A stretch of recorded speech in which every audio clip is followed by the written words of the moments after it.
Yoshiye Yoshimura. Wednesday, 5:20 p.m., May 26, 1943. Left Manzanar with much sorrows and tears. Felt so wonderful to have youth girls singing the farewell senior songs. Past sagebrushes after sagebrushes, passing Lone Pine, a town so small one would hardly notice it. Independence, then Bishop, 6:30, where we took 30-minute rest. Post office. Traded off to a larger bus. Then off to Reno. Believe it or not, just spied a tramp. Alice awake, but her feet done gone to sleep. Climbing higher and higher. Kept swallowing because eardrums were getting filled. Scenery. Beautiful. Bus crowded up. Sat with Mrs. Kubota and her 2 children. A fella who's sitting next to Alice is very amiable and congenial. Reaction of bus passengers. Wonderful. They treat you like any other human being. Sunset. Beautiful red sun just sitting behind the mountains. What magnificent view. Mrs. Kubota's little daughter singing, "Shimmy, shimmy, 2x4, couldn't get through the kitchen door." Hurrah! Climbing down now. Gosh, but what an uncomfortable feeling. Buses running without gas about 60, 70. Passing between mountains now. No more sagebrushes, but pine trees and running streams. Feel like screeching timber! Did I say no sagebrush? Bright sunset. Gads, what a beautiful sight. Silhouetted mountains against the light blue sky with spots of pink clouds. Below, a body of water, Hilton Lake, which comes from the melted mountains. Reminds me of one of those beautiful calendar pictures. I hear this lake dries up during the summer. Little girl is getting sleepy and restless. Snow on mountain is inviting. Dark, 8:25. Judas Priest.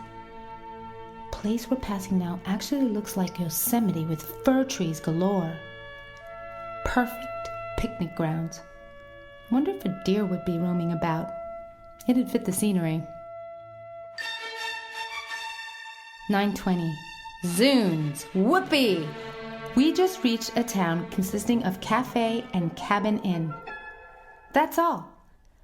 Dropped in at a very pleasant eating cafe called Nevada Cafe. Just ordered water. Afraid of eating anything for fear of car sickness. Paid them 5 cents for their kindness.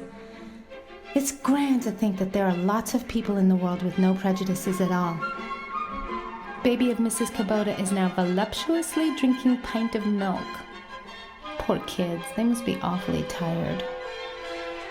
This Nevada Cafe is really a bar joint with bar gals and all. Passengers on bus are taking time out here to drink cocoa, soft drinks, and whatnot. It's grand to be out. 11:20. Dozed off for about 2 hours. Alice still awake. Felt passing a very cold place. Sure am getting uncomfortable.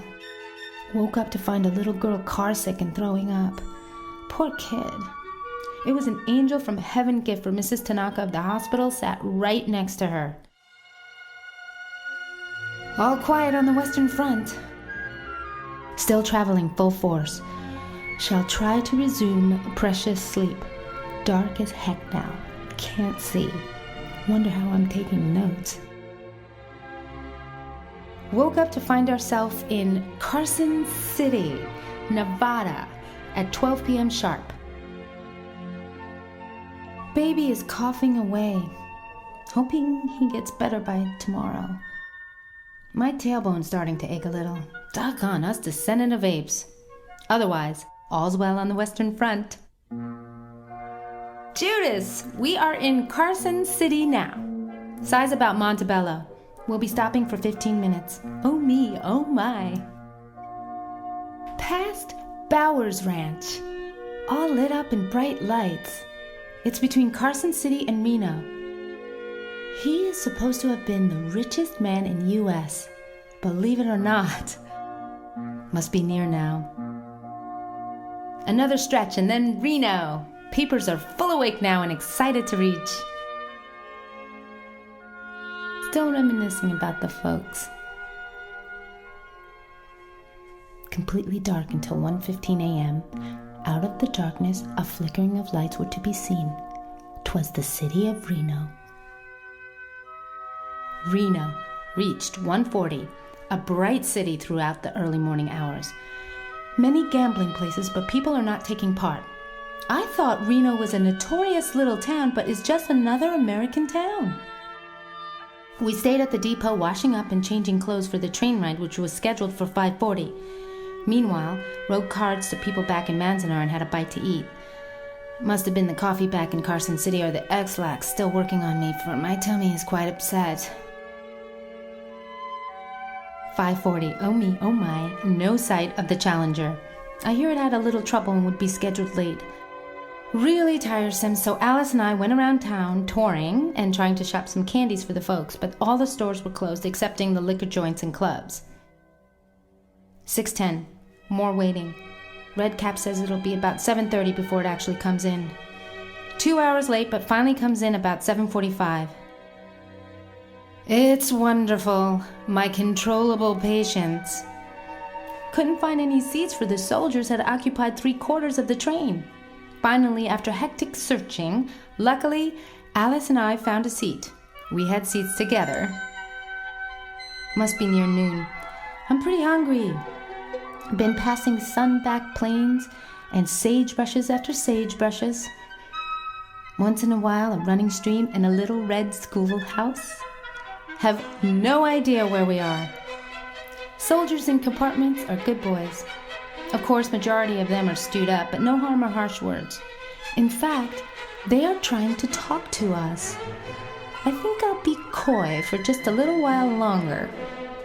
Alice has been working on one of the boys who's headed for Chicago too, with her sad and sobbing tales of us evacuees from Manzanar. I had lays, so these boys think I'm from Honolulu and a shim-sham artist. Wow! After all morning and afternoon riding and passing sagebrushes and mountains, finally reached Wells, 6 p.m. I won't even call Wells a town. Too small. Expect to reach Ogden, Utah about 9 p.m. or 10 with a stay of 4 hours. Plan to shop and have fun. Miss everyone back home and still thinking of the fine send-off of the YW gals. Gads, my posterior epidermis is getting mighty tired. Alice and I both feeling fine as yet.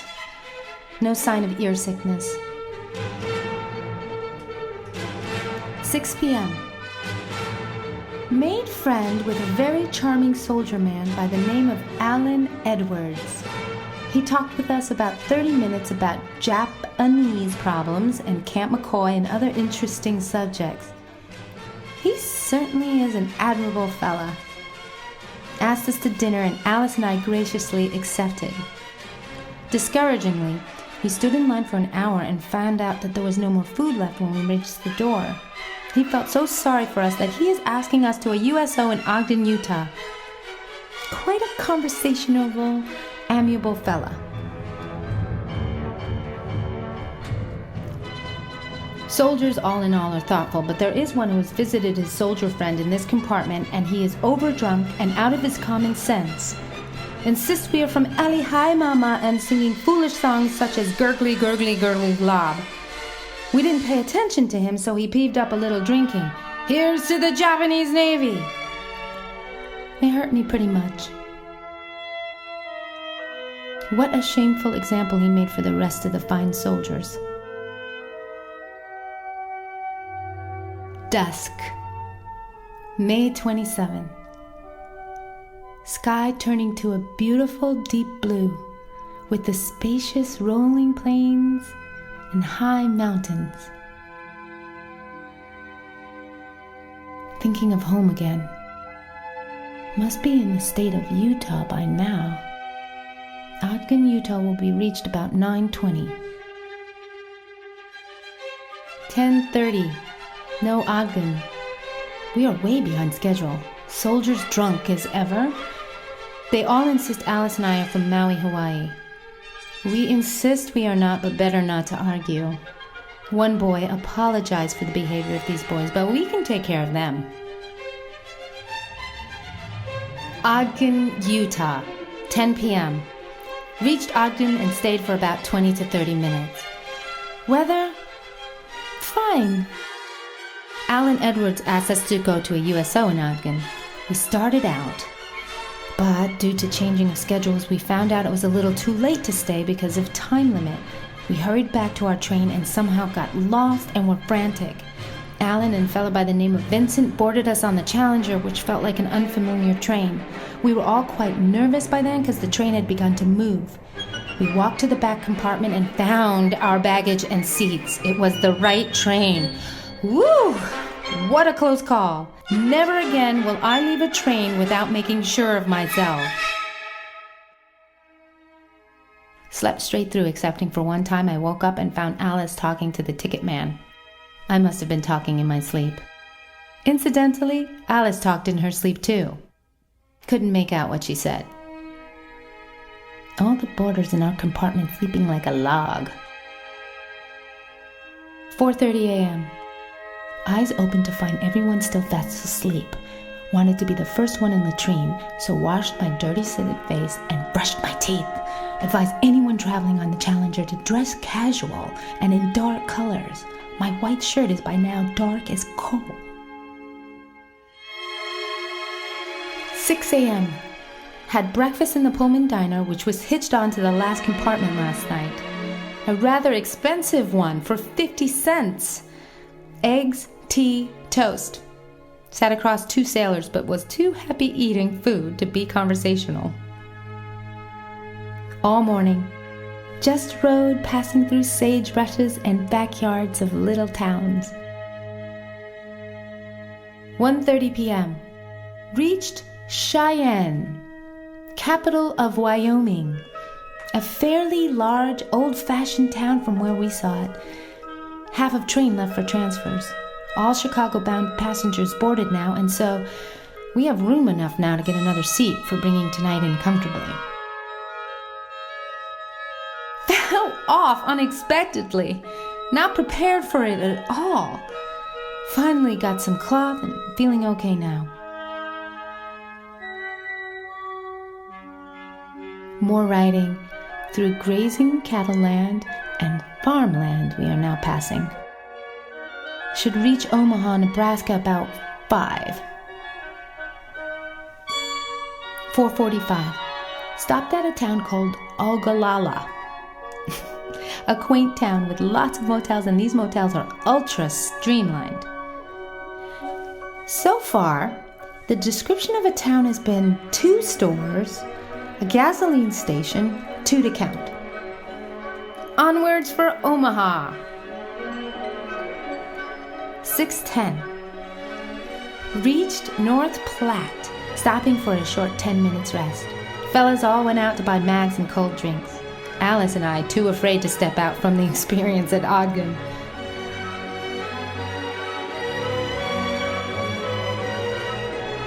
An Air Corps who's been very kind to us throughout the journey went off and brought us back some pop. He also shared his box lunch with us. Filled to our contentment, we were just about to doze off when a drunken sailor came and got sort of fresh. We took care of him just by ignoring him. The air is quite humid now. Saw a lightning way out on the eastern sky and found out it was only a heat lightning that is caused by heat and moisture. Alan came to our seat and he entertained us all with his Detroit, Michigan pride and joy tales. We are still traveling, anxious to reach Omaha. 12:15. Omaha, Nebraska. Briskly stepped out to send telegram to Virginia and Sakai. Boarded safely on the Challenger. People in our compartment are curious to find out whether we are Jap or Chinese.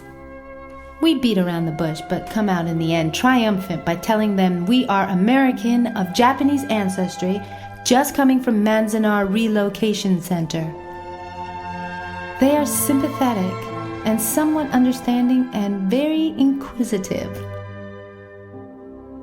Still riding through Nebraska. Slept peacefully all night. 7:10 a.m. Woke up to find ourselves in the beautiful state of Iowa.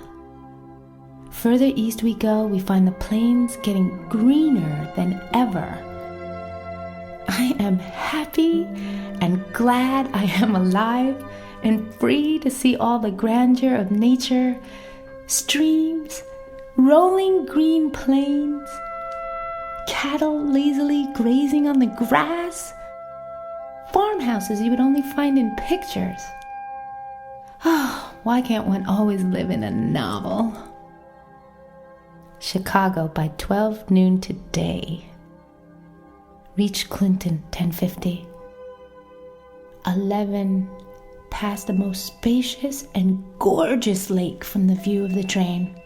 I checked out on a map to find out the name of the river. 'Twas the Great Mississippi.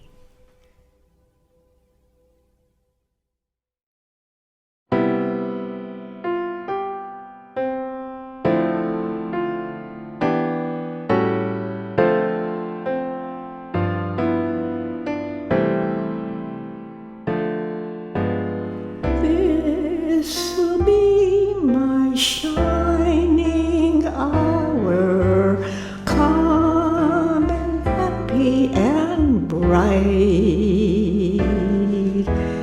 In my dreams your face will flower through the darkness of the night.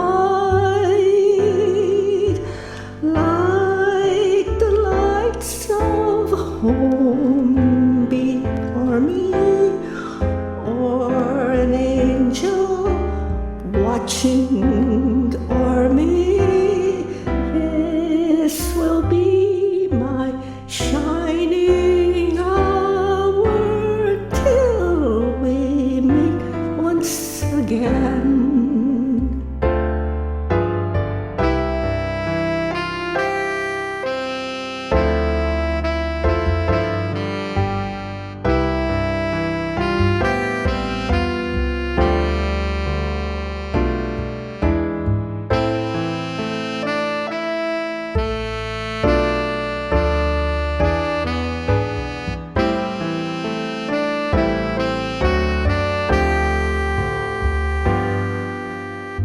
Light the lights of home before me, or an angel watching o'er me.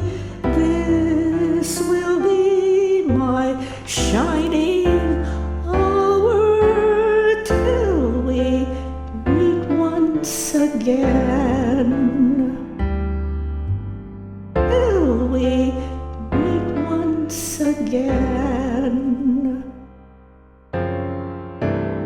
Goodbye.